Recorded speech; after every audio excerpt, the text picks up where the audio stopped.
नमस्कार दोस्तों, आज के इस वीडियो में मैं इनकम टैक्स एक्ट की section 80P subsection 2 close D से जुड़े एक बहुत ही महत्वपूर्ण और लैंडमार्क हाईकोर्ट के जजमेंट की पर चर्चा करने जा रहे हैं।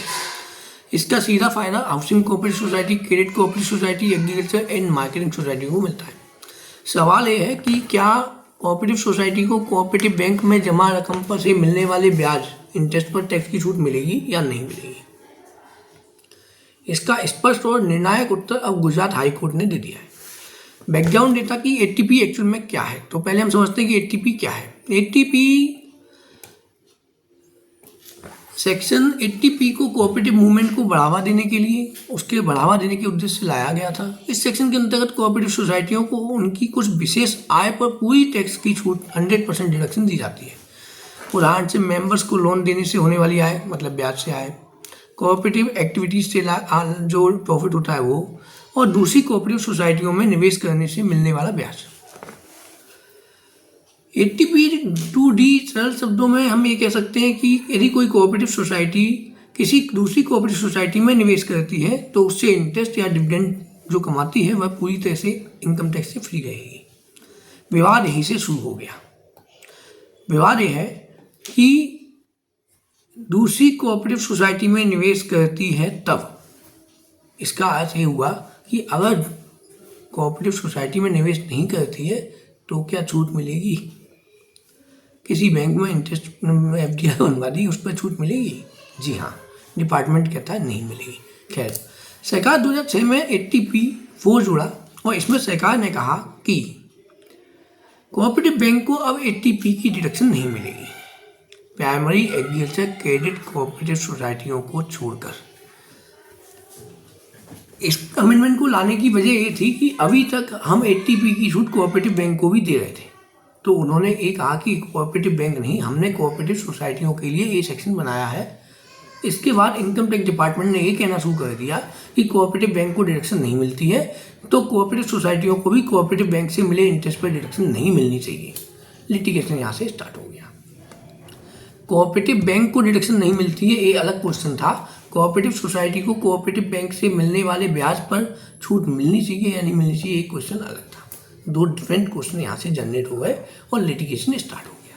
खैर, स्टेट कोऑपरेटिव सोसाइटीज एक्ट और स्टेचुटरी इन्वेस्टमेंट, भारत के लगभग सभी राज्यों में कोऑपरेटिव सोसाइटी को एक कानूनन स्टेचुटरी यह निर्देश है कि वे अपनी सरप्लस फंड को किसी कोऑपरेटिव बैंक में, state, district, central cooperative bank में या किसी अप्रूव कोऑपरेटिव इंस्टीट्यूशन में निवेश करें। उदाहरण के तौर पर महाराष्ट्र कोऑपरेटिव सोसाइटी एक्ट का सेक्शन 70, यानी सोसाइटी मजबूरी में कोऑपरेटिव बैंक में पैसा जमा करती है। खैर, कोई बात नहीं।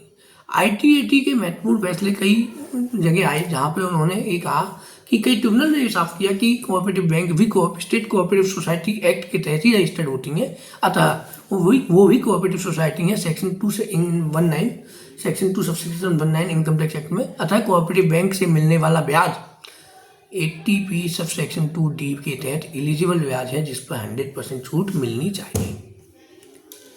खैर, अब हम चर्चा करते हैं कोऑपरेटिव इस जजमेंट की, गुजरात हाईकोर्ट का लैंडमार्क जजमेंट। राजकोट लोधी का सहकारी खरीद वितरण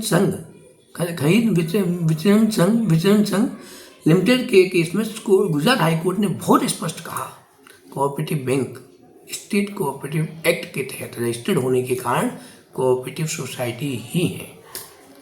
80P4 सिर्फ कोऑपरेटिव बैंक्स को अपनी इनकम पर डिडक्शन से लेने से रोकता है। इसका अर्थ, कोई भी कोऑपरेटिव बैंक अगर किसी भी एक्ट में, किसी भी स्टेट एक्ट में या लेजिस्लेशन में रजिस्टर्ड हुआ है, बना है, तो उसको 80P4 के तहत उसकी इनकम पर डिडक्शन नहीं मिलेगी। लेकिन कोऑपरेटिव सोसाइटी ने अगर कोऑपरेटिव बैंक में कोई इन्वेस्टमेंट किया है, उससे मिलने वाली इनकम पर कोऑपरेटिव सोसाइटी को छूट मिलनी चाहिए।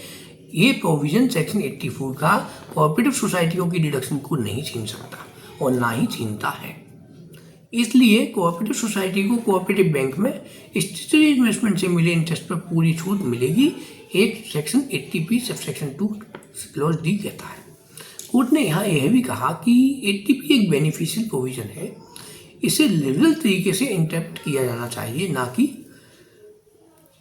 लागू कर देना चाहिए। खैर, अक्सर ये आर्गूमेंट देते हैं कि इंटरेस्ट बिजनेस इनकम है तो 80(2) सबसेक्शन ए में आएगा, लेकिन ट्रिब्यूनल ऑफ कोर्ट ने साफ साफ कहा है कि फिक्स डिपॉजिट और सेविंग डिपॉजिट ये इन्वेस्टमेंट होती है, इस 80(2) सबसेक्शन 2 क्लॉज डी में आएंगे, ना कि ए में आएंगे। कुछ प्रैक्टिकल इम्प्लीकेशन सोसाइटियाँ क्या करें, उनके लिए क्या करना चाहिए जो उनके लिए बेनिफिशियल हो। पहला हम मेजर चर्चा कर लेते हैं। 3 प्रकार की कोऑपरेटिव सोसाइटियाँ हैं: cooperative housing societies, credit societies, agriculture and marketing society. अब वो निश्चिंत होकर डिडक्शन क्लेम कर सकती हैं, लेकिन क्या ध्यान रखना है सर? ध्यान ये रखना है कि कोऑपरेटिव बैंक का रजिस्ट्रेशन प्रूफ अपने पास रख लें, इंटरेस्ट का कंप्यूटेशन प्रॉपरली बनाएं और उसको अपनी फाइल में बना के रखें। रिटर्न ऑफ इनकम जिस समय फाइल करें 139(1) के अंतर्गत समय पर फाइल करें। अगर ऑडिट होता है तो वो ऑडिट से की जो बिफोर डेट है 30 अक्टूबर, उससे पहले फाइल करें। सेक्शन 80C का पालन कंप्लायंस अवश्य करें। गुजरात हाई कोर्ट का इस फैसले से अब यह कानून एक तरीके से सेटल्ड हो चुका है कि कोऑपरेटिव सोसाइटी कोऑपरेटिव बैंक से मिले इंटरेस्ट पर सेक्शन 80P सबसेक्शन 2D की पूरी डिडक्शन ले सकती हैं। ये फैसला कोऑपरेटिव मूवमेंट को मजबूत करता है, सोसाइटी की फाइनेंशियल सस्टेनेबिलिटी को बढ़ाता है, मेंबर्स पर फाइनेंशियल बर्डन कम करता है। एवं अगर आपको हमारा चैनल अच्छा लगे, ये वीडियो अच्छी लगी हो, पसंद आई हो तो लाइक करें, चैनल को सब्सक्राइब करें और इसे अन्य कोऑपरेटिव सोसाइटी मेंबर्स के साथ अवश्य शेयर करें। बहुत बहुत धन्यवाद। जय हिंद।